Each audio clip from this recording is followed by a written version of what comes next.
नमस्कार, मैं हूं प्रशांत। और अगर बात हो स्पोर्ट्स की तो छलांग भी होती है, कूद फान भी होती है। लोग छलांग मार रहे हैं, कोई छलांग मार रहा है, कुछ लोग उसको पकड़ के पीछे से खींच रहे हैं, जैसा कि हम फिल्म के पोस्टर पे देख सकते हैं। लेकिन ऐसा क्यों है, ये जानने के लिए हम बात कर रहे हैं तीन महानुभावों से, जिनमें से एक है सौरभ शुक्ला, सतीश कौशिक जी और एला अरुण जी। मुझे बहुत अच्छा लग रहा है आप लोगों के साथ बैठ के। मुझे लग रहा है कि कुछ वेटरन लोगों के साथ में बैठा हूं, और ये फिल्म भी जो बनी है वो लाइक माइंडेड लोगों के, मुझे लगता है कि एक संगति हो गई है इसमें। सबसे पहले मैं आपसे ये पूछना चाहूंगा कि जिस तरह से अभी हम बात कर रहे हैं, ये बात करने की आदत अब से पहले नहीं थी किसी को भी, तो आप कैसे कोप अप कर रहे हैं इसके साथ कि आवाज आई नहीं आई, और अलग अलग जगहों पे बैठे हुए हैं, फिल्म में एक साथ शूट करते हैं लेकिन यहाँ अलग बैठ के इंटरव्यूज दे रहे हैं।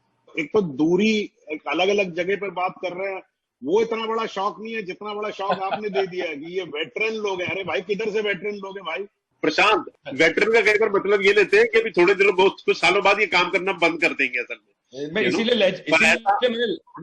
मैंने लेजेंडरी नहीं बोला, मैंने वेटरन बोला है। सब कुछ फ्रीज हो गया।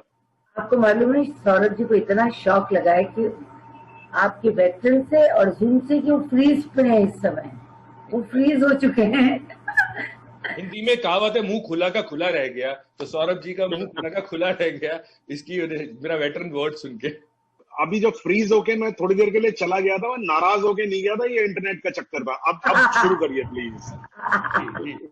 तो सबसे पहले तो मैं यही पूछूंगा आपसे, आप तीनों लोग हरियाणा में आपने फिल्म शूट की है, और सतीश जी वहीं से आते हैं, सौरभ दिल्ली में रहे हैं, तो आपको भी मालूम है क्या है। इला जी, आपके लिए क्या मुश्किल था? राजस्थानी लैंग्वेज तो सबको मालूम है कि आपने गाने भी गाए, एक्टिंग भी की, हिंदी में भी की है, बट हरियाणवी पकड़ना कितना मुश्किल था आपके लिए? मेरे लिए मुश्किल था क्योंकि ये लोग जो है वो इस मामले में बहुत ही अनुभवी कलाकार भी बहुत जबरदस्त हैं ये लोग, और भाषा का इनको एक थोड़ा सा एक बेनिफिट मिला। तो राजस्थान की भाषा से करीब दोनों सरहदें छूती हैं, उसके बावजूद राजस्थान का लटका और हरियाणवी की जो गति है और जो उनका एक लिपटा हुआ आता है, तो मेरे लिए थोड़ा सा मुश्किल था। और ऑन टॉप ऑफ इट राजकुमार, वो तो गुड़गांव के ही हैं, तो जी, और मेरे पास कोई कोच नहीं था, तो नुसरत के पास कोच भी था, तो मैंने पूरी कोशिश करी। पर देवर ऑल ये हमारे लिए एक इंस्पिरेशन थे, और दोस्त है हमारे, हम लोग एक दूसरे की हेल्प करते हैं। जैसे कि आपने कहा वेटरन क्या ना हो, जो सालों साल से हैं, तो हेल्प रही एक दूसरे की, तो आई एंजॉय इट। मैंने पकड़ ली हरियाणवी। सतीश जी और सौरभ जी, आपसे ये मैं पूछना चाहूंगा कि एक जो हरियाणा में जो पेरेंट्स होते हैं और हरियाणा में जो टीचर्स होते हैं, एक तो वहां पे एक अपना एक ह्यूमर है उस जगह का, और जो एक बाप और बेटे का रिश्ता होता है ना, वो जो बाकी और जगह पे आप देखते हैं उससे थोड़ा अलग होता है। सतीश जी, पहला ये सवाल आपसे है कि आप उसको अगर कंपेयर करें अपने पेरेंट्स के साथ, अपने फादर के साथ, और जो रिश्ता आपका राजकुमार का है, कितना बदलाव आया है वो जो ह्यूमर था उसमें और वो बात करने के तरीके में? थोड़ा सा ये है कि हमारे टाइम में तो पाबंदियां बहुत हुआ करती थी असल में, कि हमको रोक टोक बहुत होती थी, चाहे वो सिनेमा देखने की हो या अपनी अभिव्यक्ति करने की हो, अपनी बात बताने की हो। ऐसी पाबंदियां बहुत हमने झेली हैं असल में, बड़ा प्यार से झेली है। ऐसे नहीं कि हमारे पेरेंट्स बड़े स्ट्रिक्ट थे, लेकिन एक जो ट्रेडिशनल दिल्ली की फैमिली, हरियाणा की फैमिली या हमारी नॉर्थ इंडियन फैमिली जो होती है, उनका एक रसूख होता है कि बच्चे को एक्चुअली डिसिप्लिन में रखने के लिए। ये ऐसा ही राजकुमार के साथ रिलेशन है। लेकिन क्या है कि आजकल के टाइम पर ऐसा होता है कि अपने बच्चे को आप छूट देते हैं कि एक्चुअली वो क्या करना चाहता है, उसका दिमाग क्या करना चाहता है, या उसकी सोच क्या है, या वो क्या अचीव करना चाहता है, वो जैसा है वैसा है। लेकिन रोक टोक जो है वो बहुत जरूरी है। और पेरेंट्स तो वैसे ही होते हैं कि जैसे कि हमारे फादर ने हमारा साथ दिया। मेरे पिताजी अनपढ़ थे, असल में सेल्समैन थे, हरिसन तालाब बेचा करते थे। लेकिन जब मैंने उनको बोला कि मेरे को एक्टर बनना है, तो उनके समझ में नहीं आया असल में कि बेटा हमारे तो काम किसी ने किया नहीं है ये, और ये नेशनल स्कूल ऑफ ड्रामा है क्या, किसी को पता ही नहीं था। मुझे खुद ही नहीं पता था, मेरे बाप को क्या पता होगा असल में, तो पता ही नहीं था कि नेशनल स्कूल ऑफ ड्रामा कोई इंस्टीट्यूट है या ड्रामा की ट्रेनिंग दिया। लेकिन फिर भी उन्होंने मेरा साथ दिया, उन्होंने कहा बेटा जो तू करना चाहता है तो वो कर। तो वही मेरा राजकुमार के साथ रिलेशनशिप है कि मैं उसके साथ हमेशा जो है खड़ा रहता हूँ असल में ना।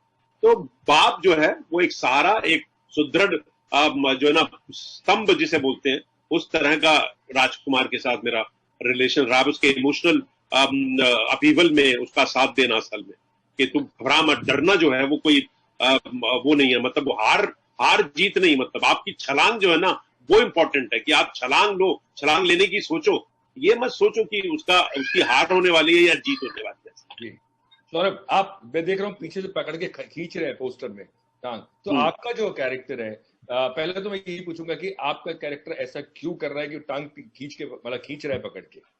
मतलब ये थोड़ा मिसलीडिंग है, क्योंकि मेरा जो कैरेक्टर है इस फिल्म के अंदर, मैं एक जिस स्कूल की प्रिंसिपल है,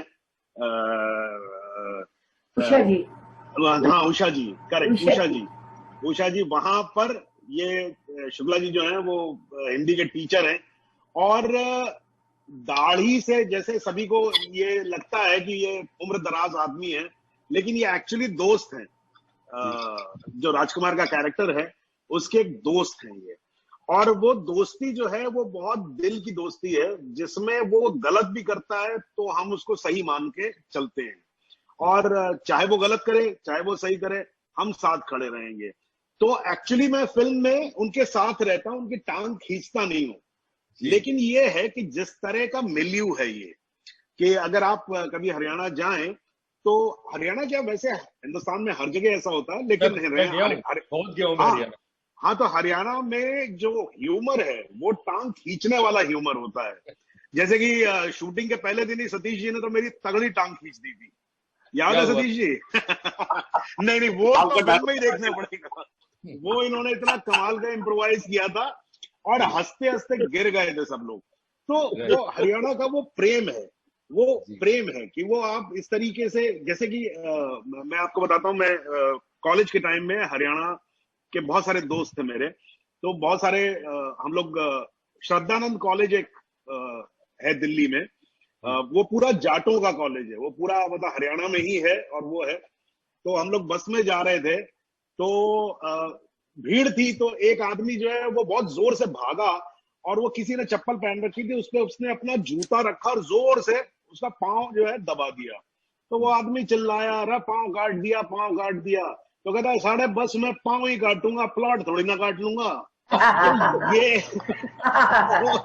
तो ये हरियाणा का ह्यूमर है, और इससे ये भरपूर है। तो वो रिलेशनशिप में भी दोस्त हैं, सब कुछ है, लेकिन राजकुमार भी टांग खींचता है, मैं भी टांग खींचने की कोशिश करता हूं। इस तरीके से ये दोस्ती जो है वो बढ़ती रहती है। और जैसा सतीश जी ने कहा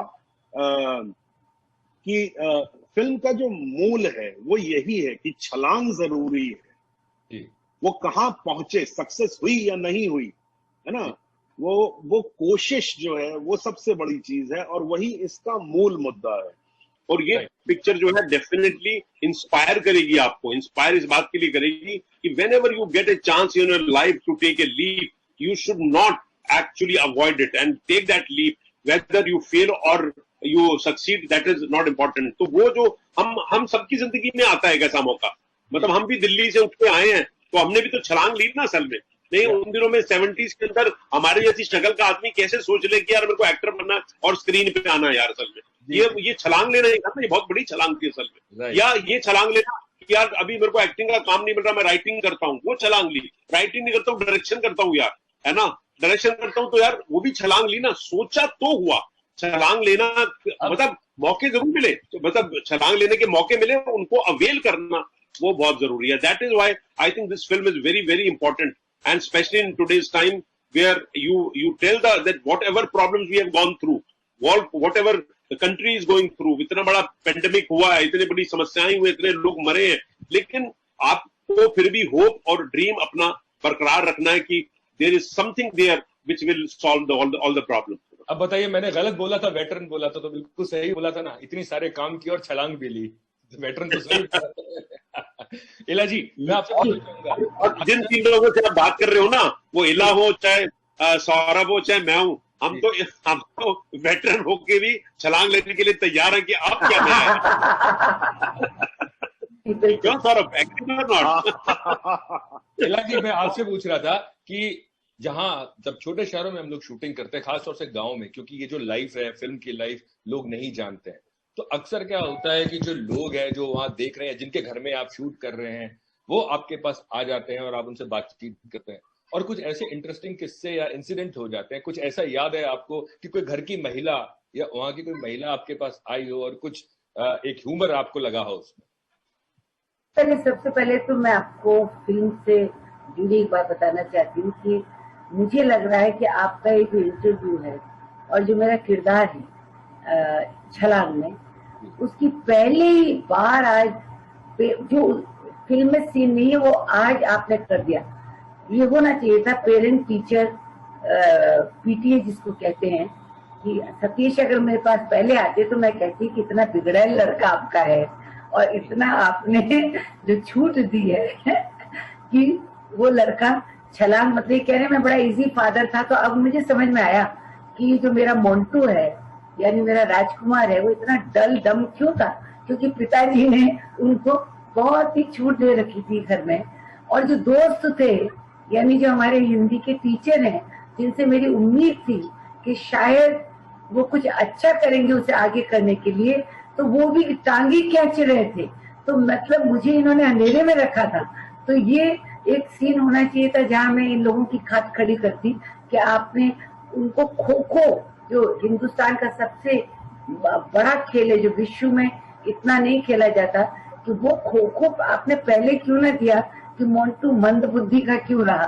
सो that is the role I am playing, the headmistress and my relationship with my teacher Hindi ji.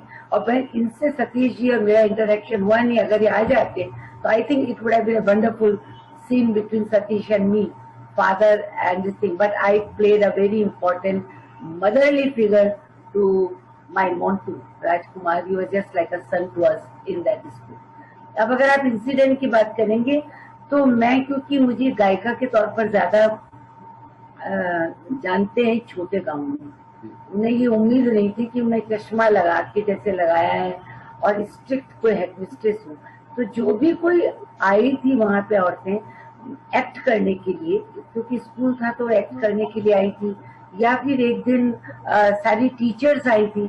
Teachers अंदर से इतनी ज्यादा उनके अंदर का वो उत्साह निकलेगा कि सब रेशम के रुमाल पे डांस करने लगे सारे लोग, क्योंकि वो मेरा फेमस गाना है। तो they were dancing on that and they were just singing के गाना ही गाइए आप। तो मेरा जो इंटरेक्शन उनसे हुआ वो ये था कि उन्होंने मुझे शॉक कर दिया कि कितना वो लोग टीचर होने के बावजूद, या पुलिस भी लगी थी, वो अंदर से कहीं सब गांव की भोली प्यारी महिलाएं हैं जो वैसे फेस्टिविटी मनाना चाहती हैं, वैसे गाना चाहती हैं, वैसे नाचना चाहती हैं जैसे इलारू नाचती है। That's all. सौरभ जी, आप मुझे बताइए, आपने कहा कि आप हिंदी के टीचर प्ले कर रहे हैं, तो हरियाणा का हिंदी का टीचर हिंदी साफ साफ बोलता है या हिंदी में हरियाणवी होती है? देखिए, जो बातचीत कर रहे हैं फिल्म के अंदर वो तो हरियाणवी में ही है, हरियाणवी का ही टच है उसके अंदर। और फिल्म में भी ऐसा हुआ है और मेरे ख्याल से एक्चुअल जो किरदार है वो भी ऐसा ही है कि वो है हिंदी का टीचर लेकिन हिंदी पढ़ाता नहीं है। वो एक्चुअली अपना काम करता ही नहीं है, तो वो क्लासरूम में कभी दिखाई नहीं देता है, तो वो हिंदी पढ़ाते हुए भी दिखाई नहीं देता है कभी पूरी फिल्म में।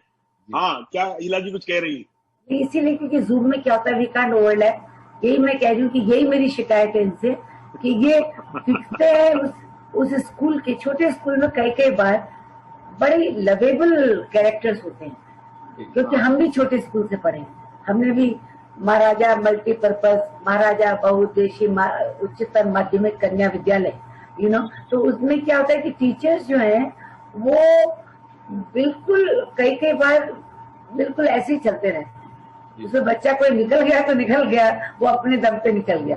तो मैं किसी पे उंगली नहीं उठा रही हूँ, पर इसमें ऐसा होता है कई बार कि you take it very lightly, और मैं भी इसी तरह से निकली। तो जो सौरभ जी का कैरेक्टर है वो वाकई में कि दिखने में लगता है कि बहुत सिंसियर है, पर वो कर रहे हैं मस्तबाजी और वो पढ़ा रहे नहीं, उनका फोकस कहीं जो खेल नहीं सकते हैं उस खेल में उनका ज्यादा इंटरेस्ट है। पिताजी जो है वो कभी मेरे तक पहुंचे नहीं। बड़ा मजेदार फिल्म है ये, it's a very beautiful film. मैं अगर बात करूं स्कूल में पीटी टीचर का किरदार है उनका, और पढ़ाई एक बहुत इंपॉर्टेंट चीज होती है स्कूल में, लेकिन आप जिस वक्त से आते हैं, जिस दौर से आप आते हैं और जो आज का दौर है, बहुत बदला है, बहुत कुछ बदला है पढ़ाई में और टीचर्स के बर्ताव में।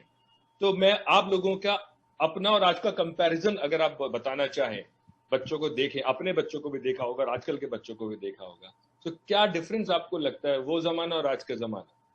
हमारी तो शुरुआत म्युनिसिपल स्कूल से हुई है कि चौथी जमात तक जो है हमने टाट पे बैठ करके तख्ती पे कलम दवात से लिखा है। अजमल खान रोड का म्युनिसिपल स्कूल अभी भी है ना, वहां पे पढ़ा हुआ हूँ। तो जो वहां का डिसिप्लिन होता था, या उसके बाद थोड़े से बेटर स्कूल में चले गए, हार्टफोर्ड बटलर स्कूल में चले गए।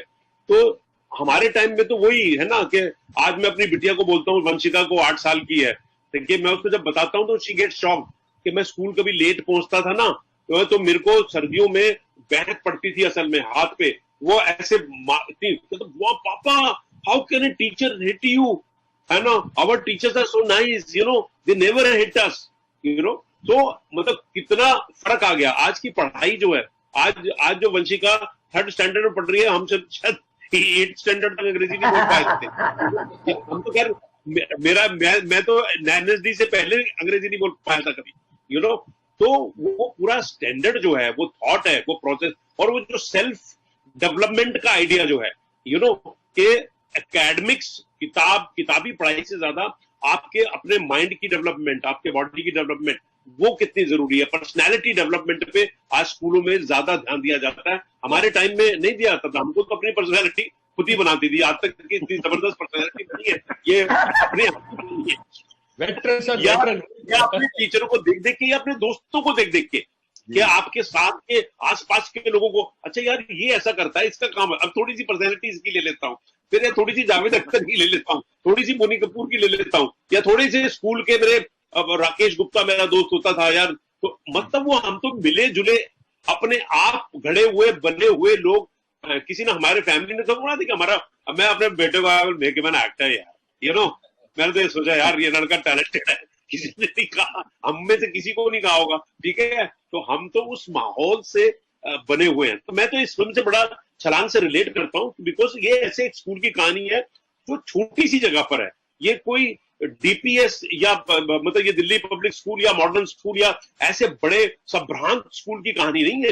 ये एक बेसिक स्कूल की कहानी है, जहाँ स्कूल में मिट्टी की खुशबू आती है, गांव की खुशबू आती है, जहाँ पे अपनेपन की खुशबू आती है, और जहाँ लोग थोड़े से लेड बैक होते हैं असल में, in terms of their dreams, in terms of their achievements, you know, थोड़े लेड बैक होते हैं। जैसे इला ने बोला कि हाँ, अपने टीचर सोचते हैं अपने आप पढ़ लेगा यार, थोड़ा सा पढ़ा दो, बाकी तो कर ही लेगा आप। अभी तो मुझे लगता है पेरेंट्स को ज्यादा पढ़ाई करनी पड़ती है बच्चों के साथ। आजकल के टाइम में तो मतलब मेरे को खुद गूगल पे जाना पड़ता है कई बार। वो वंशिका के जो सवाल होते हैं ना, I have to go on Google and search, यार ये बोल क्या रही है, मेरे को तो समझ में आया कुछ। And she will tell papa don't see on Google, you tell yourself. मेरा बेटा हमको नहीं आता जो तू पढ़ रही है। आप कुछ बोलना चाहेंगे इलाजी? सौरभ, आप पहले सौरभ जी से पूछ लेते। हाँ, मतलब मैं दिल्ली में पला बड़ा और वहीं मेरी स्कूलिंग हुई। मेरे स्कूल का नाम था लुडलो कासल, नाम बड़ा अंग्रेजी था, लेकिन वो, हाँ लुडलो कासल, लेकिन वो basically government higher secondary school. और चीजें थोड़ा ज्यादा फर्क नहीं रही होंगी, वैसा ही था। आज भी वो स्कूल वैसा ही है, कभी मैं दिल्ली जाता हूँ तो वहां जाता हूँ। एक बड़े लंबे समय तक हमेशा पढ़ाई पे ही इंपॉर्टेंस दी जाती रही है, और पढ़ाई का मतलब जो कोर्स में आपके पढ़ाई है, उसके अलावा जो आपका, जो सतीश जी जैसा कह रहे हैं कि जो आपका पर्सनैलिटी डेवलपमेंट हो सकता है, उस पे हमारे एजुकेशन सिस्टम में बहुत लंबे समय तक ध्यान नहीं दिया गया। तो जैसे कि I was quite an average student, और मैं साइंस नहीं ले पाया क्योंकि साइंस में अच्छा नहीं था मैं, लेकिन मैं साइंस की बाकी चीजें बहुत पढ़ता था। यानी कि मैं 6th स्टैंडर्ड में, 7th स्टैंडर्ड में जैसे जो ब्लैक होल है या नेबुला है या जो अंतरिक्ष में जो चीजें हो रही हैं, वो बहुत एक्साइटिंग लगती थी मुझे। वो फिक्शन की तरह मैं पढ़ता था और उसके अपने दोस्तों से बात करता था, और तब मेरे दोस्त मुझ पे हंसा करते थे, क्योंकि 6th-7th स्टैंडर्ड में आपको ये सब चीजें, ब्लैक होल क्या होता है, नेबुला क्या होता है, और ये अंतरिक्ष में क्या है, ब्लैक मैटर क्या है। तो किसी ने इस बात पर ध्यान नहीं दिया कि मेरा इंटरेस्ट था साइंस में, लेकिन जो साइंस का जो एक कहना चाहिए कि भाई जोड़ घटा जो चीजें होती है ना, जो कैरिकुलम में जो चीजें होती है, जो पढ़ाया जाता है, फिजिक्स, केमिस्ट्री, बायोलॉजी, करेक्ट, और ये सही है, मैं मानता हूं ये सही है कि आपका बेसिक तैयार होना चाहिए, लेकिन अगर आपको किसी में इंटरेस्ट दिखता है तो उस बच्चे को उस तरीके से उसको किस तरह से मोल्ड कर सकते हैं। So I ended up taking commerce, और मुझे आज तक, मैं आपको बता रहा हूं कि मुझे अकाउंटेंसी में ये नहीं मालूम कि डेबिट साइड पे क्या जाता है और क्रेडिट साइड पे क्या जाता है। और मैं आपको एक इंटरेस्टिंग चीज और बताऊं, जब मैंने कॉलेज खत्म किया, मैंने थिएटर शुरू किया था, तो मैं I come from a family of educationists. So हमारे घर में ये बोला गया कि तुम कुछ करो, अपना जेब खर्ची निकालो। तो मैं पढ़ाने गया अकाउंटेंसी, और मैं अकाउंटेंसी पढ़ाया, मैंने 1 महीने अकाउंटेंसी पढ़ाया सर, और मुझे ये नहीं मालूम था कि कहाँ क्या लिखना है। तो मैं उनको एक्चुअली थिएटर पढ़ाता रहता था कि देखो ऐसा है, थिएटर में ऐसा होता है, तो अकाउंटेंसी से हम इसको जोड़ेंगे। मैं उनको ये सांत्वना देता रहता था कि अंत में हम इसको अकाउंटेंसी से जोड़ेंगे, लेकिन पहले मैं थिएटर के बारे में सुन लो। सो ऐसा ही कुछ स्कूल जो है, वो एजुकेशन सिस्टम जो है वो उसका, तो जो शुक्ला का कैरेक्टर है वो ऐसा ही है, वो हिंदी पढ़ाता होगा तो ऐसे ही पढ़ाता होगा वो, मतलब। हाँ बताइए बताइए। आपका कहना सही कि वो हिंदी ऐसे पढ़ाता होगा। जैसे हमारी संस्कृत की एक टीचर थी, तो थी वो बंगाली, और स्वेटर लेकर आती थी घर से। अब एक तो संस्कृत सब्जेक्ट सोच लीजिए, फिर हमारी टीचर बंगाली, वो ऐसे लग रहा था रसगुल्ला उनके मुंह में है। उसके बाद वो स्वेटर बुनती रहती थी, हमसे कहती थी रूप याद करो। अब कैसे रूप याद करो, राम रामो रामा। We used to lose the interest. But I have to tell you one thing, कि मैं शायद सही स्कूल में थी। मेरे स्कूल का नाम था महाराजा बहुउद्देशीय उच्चतर माध्यमिक कन्या विद्यालय। तो बहुउद्देशीय जो है ना, वही सारी फैकल्टीज मुझ में आ गई। यानी उन्होंने उस स्कूल में खेलकूद में भी था, वो वही सतीश सरकारी था, 5 रुपए वाला या मुफ्त का स्कूल था, because we were too many sisters.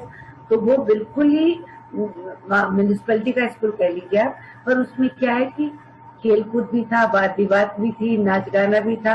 अब ये बच्चे पे डिपेंड करता है कि उसका दिमाग किस तरफ जा रहा है। कुछ बच्चे अच्छे पढ़ाई में भी निकले होंगे वहां से, पर मेरे लिए वो कंफर्टेबल जोन था, क्योंकि नाटक करने को भी मिल गया, वाद विवाद करने को भी मिल गया। एंड आई मस्ट से कि मेरे लिए 3 जनरेशन हो गई। एक जनरेशन जो जहाँ सतीश खेरा फुटा भी मार देते थे, आज तक टीचर का मारा हुआ जो थप्पड़ है वो प्यार से याद आता है। आजकल के जो बच्चे हैं, उनका अहम, या उनको इतना ये बता देना कि तुम सबसे बढ़ के हो, नहीं। हमारे यहाँ है कि फादर के सामने उठकर खड़े हो जाना है, या टीचर की बात का बुरा ना मानना। इतने सुसाइड नहीं होते थे कि टीचर ने कुछ कह दिया तो आपने वो they were just like family members. हम उन्हें बहुत ही इज्जत से, बहुत प्यार से याद करते हैं। 3rd जनरेशन में हो गया कि ये जो छोटे बच्चे, यानी इशिता's डॉटर, 5-6 साल वाले छोटे बच्चे, वो जूम पे चले गए। उनकी नॉलेज और उनका बोलने का तरीका कुछ और हो गया। आई कम बैक टू द छलांग, कि ये जो छोटे स्कूल हैं, ये जो छोटे स्कूल के खेल कूद है, ये जो इनका प्यार है, ये जो इनका रिलेशनशिप है, ये जो मास्टर लोगों का एक, भाई जहाँ के रहोगे, आपने सही पूछा कि हिंदी पढ़ा रहे होते, क्या हरियाणवी में पढ़ाते थे या किस में वो एक्सेंट नहीं जा सकता है, उसके लिए वो उसी में पढ़ा रहे। बस उस प्यार से भी बच्चे मट्टी से जो उसी प्यार और मार से ये छलांग लगी है कि आप लोग यहाँ पे हैं। हाँ। अब वेटरन बने हैं। अगर वो चाहते हैं अब पढ़, वो नहीं पढ़ते तो शायद ये सब। हाँ, हमारे स्कूल के बच्चों ने भी, यानी सेठ, क्या नाम था सौरभ जी स्कूल का, सेठ छोटू मल कुछ हमारे स्कूल का नाम था, बड़ा लंबा चौड़ा। वहाँ के बच्चे भी उतने ही प्रखर निकले हैं, और वहाँ का हमारा मोन्टू भी वहाँ पढ़ करके फिर बहुत आगे निकल गया, उसने छलांग मारी। तो इसे बढ़िया है, आप सबने छलांग मारी, और मेरे ख्याल में फिल्म भी छलांग मारेगी। जिस तरह की बातें आप कर रहे हैं, एंटरटेनमेंट जिस तरह का है। मैं एक चीज कहना चाहूंगा, मुझे बहुत खुशी हुई। ये तो फिल्म तो बहुत अच्छी रही, सब लोगों का साथ बहुत अच्छा रहा, और मुझे बहुत अच्छा लगा कि आज आपने ये इंटरव्यू लिया। आपके साथ इंटरव्यू में बहुत मजा आया, क्योंकि वेटरन लोगों की बात कोई वेटरन नहीं समझ सकता है, तो इसलिए this is called table tennis. ये छलांग में भी मैं आपको बताऊं प्रशांत, जैसे इंटरव्यू में मजा आया ना, ऐसी फिल्म में मजा आया। इतनी अच्छी यूनिट, हरियाणा का एटमॉस्फेयर, सर्दी का मौसम, लव रंजन जैसा प्रोड्यूसर, हंसल जैसा डायरेक्टर, हम जैसे को एक्टर, हम आपस में राजकुमार के साथ, फिर नए लड़कों के साथ सीखने का बड़ा मौका मिलता है। It is like style, acting style बिल्कुल चेंज हो चुका है। अच्छा, हम तो अपने पप्पू पेजर और मुत्तू स्वामी वाले है ना, ये तुम लोग घबराओ नहीं, हम थोड़े से लाउड एक्टिंग से भी आए हैं। मतलब एक किस्सा सुना चाहूंगी, राजकुमार राव इतना अच्छा एक्टर है, इतना रियलिस्टिक एक्टर है, और उसने टाइम टू टाइम प्रूव किया है। तो एक दिन छत पे सीन था जहां उसका एक्चुअली ब्रेक डाउन था कि जैसे वो हार गया और अपने बाप के सामने वो ऐसा, इसने इतना अच्छा किया, इतना बढ़िया सीन किया, मैं टच हो गया। तो 2 दिन बाद मेरा भी सीन था जहां बाप उसको एक्चुअली वो देता। अब मैंने सोचा यार ये राजकुमार राव ने सीन किया, सतीश कौशिक तो टक्कर का सीन करता है इसके साथ, तो मैंने भी खूब मेहनत की। मैंने बकायदा अपने डायलॉग रट रट के उसको रिकॉर्ड कर करके उसकी स्पीच, और मैंने कहा जैसे ये अंडर दी ब्रेथ बात करता है ना, बिल्कुल पता ही नहीं चले, मैं भी साला ऐसे ही करूंगा असल में। तो दैट मतलब, और सब लोग दे वर सो लविंग कि सर कमाल है, आप एक तरफ पप्पू पेजर, मुत्तू स्वामी ये करते हो, और यार ये अंडर दी ब्रेथ भैया, मैंने कहा हम तो यार वेटरन है, हमको तो सिर्फ हमारा तो स्विच घुमाने की जरूरत है बस यार। तो कुल मिला के ये है कि हम सब वेटरन इकट्ठा हो गए। मैंने अपने आप को भी कॉम्प्लीमेंट दे दिया है। जैसा मैं कह रहा था कि छलांग मारे और ऐसी मारे कि पैसों की बरसात हो। बहुत थैंक यू। ओके।